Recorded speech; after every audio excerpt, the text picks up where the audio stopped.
Hello friends, बरायबाय Bodo Job Info YouTube channel फिन खनसेबाव आसा खालामो नोंथांमोना गासैबो मोजां दङ।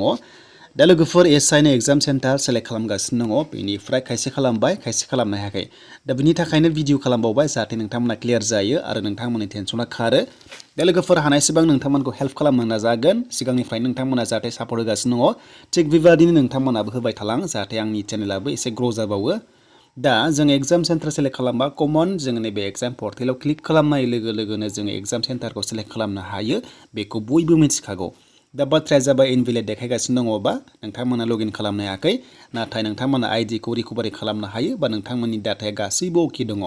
दा मानि थाखाय जादों इनभेलिड बेनि सायाव डिसकास खालामगोन।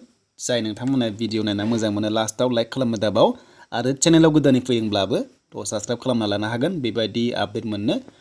दा जों बेयाव क्लिक खालामनाय लोगो लोगो नोंथांमोना बेयाव नुदों लगिन खालामनो हानायनि अपसना फैगोन आरो बेनो जाबाय एप्लिकेसन नाम्बार, नोंनि नाम, बार्थडे होनानै नोंथांमोना केपचाखौ होनानै रेजिस्टार खालामबानो नोंथांमोना प्रफाइला श' जागोन। बेनिफ्राय जोंहा लेफ्ट साइडआव नोंनि प्रफाइला श' जायो। दा लेफ्ट साइडआव नोंथांमोना बेयाव प्रफाइला श' जानाय लोगो लोगो एप्लिकेसन फर्म निउ मोनगोन। बेयाव थांनानैनो जोङो फर्मखौहाय फिल खालामनांगौ आरो बेयाव खालामनांगोन नोंनि बिमानि नाम, बेनिफ्राय फरायनायनि सायाव डिटेल्सखौ नांगोन। दा रल नाम्बारखौ मोजां फिल खालाम, मार्कशिटआव जेरै दं नोंथांमोना बेखौनो होबानो जाबाय। बेनिफ्राय मार्क्स अबटेनखौ नोंथांमोना आन्दायबाय थायो। बे बुंनाय जादों जे नोङो आनजादाव बेसेबां नाम्बार मोनदों, स्कर मोनदों, जेरै 600नि गेजेराव सेबायाव एबा क्लास 10आव। थ' आउट अफ मार्क्स होनाय लोगो लोगो जोंहा सेबायाव 600नि जायो, बेनिफ्राय ओइचएसआव 500नि जायो नङा होमबा? बेनिफ्राय ग्रेजुवेटआ सोनारगोन नोंनि डिग्रिनि सायाव जे मेजर दंबा बा नोंथांमोना जेनेरेलबा। दानिया फैदो इनभेलिड। दा नोंथांमोना बेयाव हेल्पलाइन नाम्बार मोनदों, बेयावनो कल खालाम। जायखिजाया हेल्प लानो हागोन होनना बुंदों, जेरै बेयाव माखासे कुवेरिस दङ। बेनिफ्राय help related to online form submission बेयाव दङ। डेट मिन्स अनलाइन जोंहा लगिन खालामनांगौ नालाय बेनो मेन प्रसेसा। जों बे टल फ्रि नाम्बाराव कल खालामनांगौ, जों कन्टेक्ट खालामनांगौ। दा बेखायनो नोंथांमोना एप्लिकेसन नाम्बार बेयाव नाम होनानै जुदि ओंखाराखैबा बे जाबाय टेकनिकेल इसु। बे नोंथांमोननि गोरोन्थि नङा, बे जाबाय अफिसियेलि टेकनिकेल इसु जानाय, जायनि जाउनाव लगिन खालामनानै एग्जाम सेन्टार सेलेक्ट खालामनो हायाखै। नाथाय एग्जाम सेन्टार सेलेक्ट खालामा बोरै एडमिट फैनो ना, बेनि सायावनो एसे प्रब्लेम जादों। दा एग्जाम सेन्टारखौ सेलेक्ट खालामथारनांगोन। लास्ट डेटआ 30 मार्च।